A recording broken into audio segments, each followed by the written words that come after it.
bilirəm. Bilirsən də? Bilirəm. 2 dəfə Məkkədə olmuşam. Mən onda ədəxliydim də.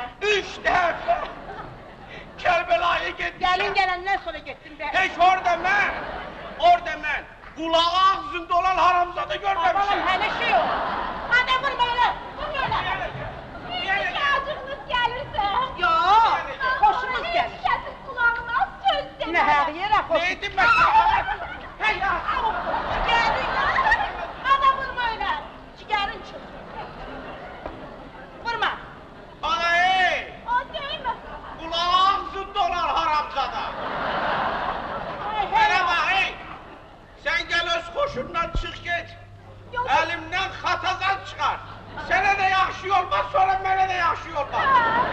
Aşı ben senin yanında sonradan kalmayacağım ki hakkımı ver çıkıp yedirem. Nə haqq, avra bax. Ne her yaz. Pardon. Tümbətin atası da beləydi.